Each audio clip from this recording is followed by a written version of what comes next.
Hello and welcome back to Storytime with Melody. Today we're going to read the second part of Snow White. Let's get started.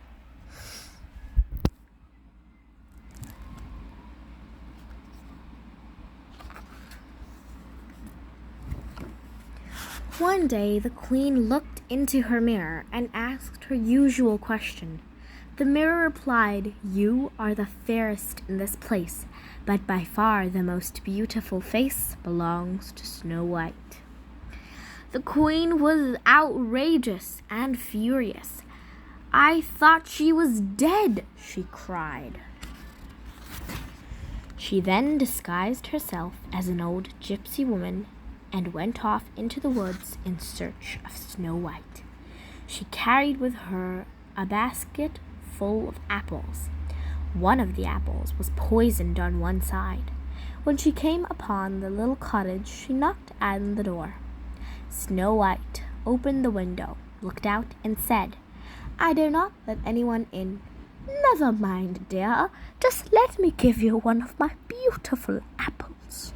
Snow White did not want to take it, but the queen said, "Look, I will take a bite of this apple, and you will see that this is safe." Snow White then took a bite of the apple and fell down, not dead, but maybe as if she were sleeping. When the dwarves returned from work that day, they were very unhappy to find Snow White lying lifeless on the ground. She was so beautiful, and they wanted to look at her forever, so they laid her in a glass coffin. Snow White looked as if she were only sleeping. One day a prince rode by and begged the dwarfs to let him take Snow White away with him. They refused at first, but then they took pity on him and granted his wish.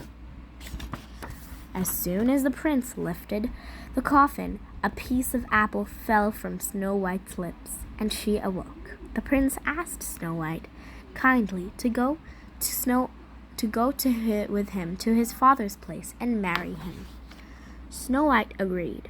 The wicked queen was invited to the marriage feast, and when she arrived and saw that Snow White was the bride sitting down on the throne, she choked with rage, fell ill, and died. But Snow White and the prince reigned happily over that land for many, many years. The end. I hope you enjoyed that story as much as I did. Bye guys, see you next time. Remember to like and subscribe. Stay tuned.